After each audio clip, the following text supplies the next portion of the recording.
Good Morning Business, French Tech. Et à 6h43, dans la French Tech, une invitée qui sait vivre, qui sait le savoir-vivre. On pourrait dire qu'il sait recevoir, mais comme c'est chez nous qu'elle vient. On apporte des gâteaux matinaliers. Bonjour Marine Corré-Baillet. Bonjour. Vous êtes fondatrice de la pâtisserie numérique. On vous connaît parce qu'on vous a déjà reçu il y a quelques mois dans La Pépite. Et là, vous passez un cran. Vous êtes dans la French Tech parce que vous avez levé 1,2 million d'euros en seed et parce que vous nouez un partenariat industriel dont on va parler. Mais ce qu'il y a devant nous, là, quand même, on peut les montrer à l'antenne, allez sur la 24 de la TNT, ce sont des gâteaux fabriqués avec une imprimante 3D. Et ça a l'air très bon. Anthony Morel, c'est incroyable. D'abord, c'est très bon. C'est très beau et ça a l'air délicieux. Alors, vous allez nous réexpliquer, Marine Corré-Baillet. Alors, tout n'est pas fabriqué avec l'imprimante 3D, mais toute la base, la pâte, est imprimée. Et on peut le manger quand même ? Ah oui, c'est fait vraiment avec des ingrédients classiques de pâtisserie, des œufs, du beurre, de la farine, du sucre. Et c'était justement ça, la R&D qu'on a passé beaucoup de temps à faire avec l'équipe. C'était comment trouver un procédé technique d'impression 3D qui permette de fabriquer n'importe quelle forme sans additifs, en respectant vraiment les recettes de pâtisserie et de cuisine française. Mais cette rosace en chocolat, je ne peux pas la faire si je suis un pâtissier avec mes mains.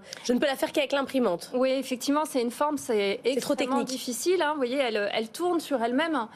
Donc, il y a beaucoup de porte-à-faux, si je voulais utiliser un terme plus de design. Et donc, ça serait impossible avec des techniques traditionnelles. Alors, l'idée, c'est quoi ? Parce qu'on a assisté à un grand renouveau de la pâtisserie au cours des 10-15 dernières années avec des grands pâtissiers qui sont devenus des stars.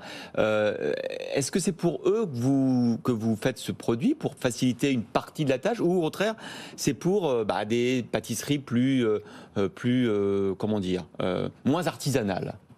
Alors vraiment, quand on a créé la pâtisserie numérique, l'idée c'était de venir soulager, mettre la technique au service de la main de l'artisan. Ouais. Donc travailler sur l'automatisation de tâches à faible valeur ajoutée pour que eux ils se concentrent sur la créativité. C'est un métier difficile avec beaucoup d'heures. Oui. Y a une très grosse augmentation du nombre de références dans les boulangeries-pâtisseries. Ouais. Et parfois ils se tournent vers le surgelé parce que il y a un moment où on peut pas travailler au-delà de 90 heures. Enfin, il faut s'arrêter quoi. Donc la solution pour relocaliser la production, c'est leur apporter une sorte de mécanisation intelligente qu'est l'impression 3D. Ouais, vous prêchez une équipe de convaincus qui passe son temps à dire que la technologie, ça aide sur les tâches à faible valeur ajoutée au lieu de prendre des emplois. Oui, exactement. Mais c'est vrai mais j'avais une question par rapport à ça, parce qu'on parle souvent de l'impression 3D, et y compris alimentaire dans les chroniques, dans Culture Geek. Et à chaque fois, la réception que j'ai de la part du public et des gens en plateau, c'est « Ah oui, mais bon, quand même. » Enfin, il y a un côté, pour les puristes, il y a un truc un peu choquant à imprimer de la nourriture en 3D, surtout en France, le pays de la gastronomie. C'est quoi la réception à la fois des professionnels, des pâtissiers et du public par rapport à cette technologie ? Alors, on a fait un test en grandeur réelle publique à Vivatech au mois de juin. On a distribué plus de 500 pâtisseries. Les gens, ils étaient bluffés, quoi, parce que c'est un... Mais vous le dites après ou avant ? Les gens voient l'imprimante. D'accord. L'imprimante était à côté, ils voyaient, on faisait les dégustations. Mais Vivatech, c'est que des technophiles en même temps. Ouais. Alors bon, c'est un peu trompeur. Ça peut être plus facile. On peut dire ça peut être plus facile. Mais en fait, je pense que les gens, au final, on s'en fiche de savoir si c'est fait avec une imprimante 3D ou si c'est fait avec un batteur ou si c'est fait avec un laminoir. Dans les cuisines, en fait, il y a énormément de machines déjà aujourd'hui qui sont utilisées. Ouais. On n'en a pas la perception. C'est pas ça l'intérêt. Ce qui est important, c'est le goût. Ouais. Alors, on va parler de votre partenariat avec l'agroalimentaire industriel Jacques Brossard. Mais est-ce qu'un pâtissier, combien ça lui coûte d'installer une machine imprimante 3D dans sa pâtisserie ? Est-ce qu'il faut l'acheter ? Est-ce que c'est une formule de location ? C'est quoi le modèle ? C'est une formule de location, c'est 500 € par mois. Ouais. Et en fait, le procédé fonctionne avec des consommables. Donc, ce qu'on a fait, c'est on travaille avec de la poudre. On vient, si vous voulez, imprimer sur un lit de poudre le gâteau. Ouais. Parce qu'une pâte à gâteau, ça s'affaisse quand on superpose les couches. Donc, il fallait trouver une solution pour limiter les effets de la gravité. Ça fonctionne avec une certaine matrice qu'on produit. Donc on a à la fois une imprimante et des consommables.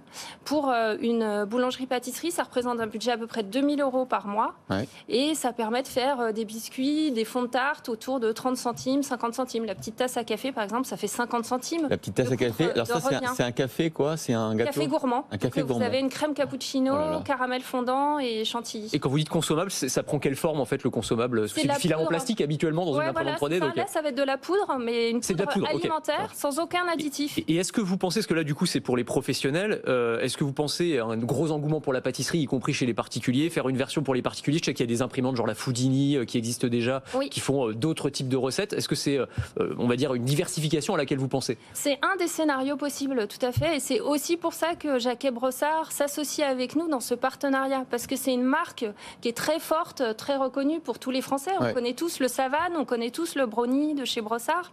Qu'est-ce qu'ils veulent faire? Ils veulent faire une machine Nespresso pour faire des gâteaux chez soi? C'est un des scénarios possibles. Ah oui. C'est un des scénarios possibles. Et pour nous, c'est super intéressant de travailler avec un industriel qui est comme ça, présent et qui connaît finalement le goût des Français. Bien sûr. Parce que nous, on a une innovation de rupture qui vient travailler des nouvelles textures, des nouveaux goûts. Mais si on veut que ça marche, on ne peut pas aller très très loin. Enfin, je veux dire, on n'est pas si aventurier du goût que ça, en fait. En France, si vous regardez, en termes de texture, de goût, sur les 10 dernières années, on n'a pas tant de nouvelles saveurs qui sont arrivées. Qu'est-ce qu'on mange tous beaucoup plus qu'avant? Peut-être le burger, voilà, le quinoa. Mais enfin, il n'y a pas tant de choses que ça. J'ai vu que vous étiez notamment financé par des business angels. La région Normandie, vous êtes basé en Normandie? Oui, tout à quel endroit? On est à Louviers. Dans l'Eure. D'accord. On a monté là un atelier de 300 mètres carrés pour assembler nos machines et aussi un laboratoire d'application où on reçoit les chefs pour inventer avec eux des La biscuiterie numérique, c'est là où on forme les chefs, c'est ça? Voilà, exactement. Avec 300 mets carrés de ferme d'imprimantes. Oh là je sais qu'Anthony, ça fait rêver Anthony. Mais je vais aller les voir. Bien sûr, ça fait rêver. Et alors c'est entre guillemets juste pour la pâtisserie ou est-ce que vous pensez, je sais qu'il y a des imprimantes maintenant à pizza, à bonbons, même les pâtes, les industriels de Barilla par exemple s'y intéressent beaucoup aussi. Est-ce que vous pensez aussi à cette diversification encore une fois? Oui, bien sûr, il y a des applications en salé qui existent. On a déjà imprimé des pâtes, on a déjà imprimé des gnocchis. Aujourd'hui, on noue aussi un partenariat de recherche avec un laboratoire qui est TNO en Hollande pour travailler sur des alternatives à la viande et aux poissons à base de végétaux. Vous avez été chef d'entreprise, vous avez passé votre CAP pâtissier, vous avez travaillé avec Cédric Grolet. Oui. Est-ce que tout ça, c'était moins difficile que de monter une boîte là? Non, c'est plus difficile de travailler en brigade que monter une boîte, sincèrement. Et alors, Marine Corré-Baillet a un double diplôme. Elle a l'ESSEC, pas mal, et un CAP de boulangerie aussi. Oui, bravo. de pâtisserie, merci. Voilà, non mais c'est génial parce qu'on a parlé notamment hier de l'atelier des chefs et de ce CAP. Il y avait la cérémonie hier de remise de diplôme au CAP et il nous expliquait que il y avait notamment un tiers de gens qui étaient des diplômés comme ça d'enseignement supérieur et qui avaient besoin de cette double formation de CAP comme vous, Marine Corré-Baillet. Voilà, formidable. Et du coup, ça donne des machines à imprimer des gâteaux. On vous en donnera, Anthony. J'espère bien que vous m'en garderez un petit morceau.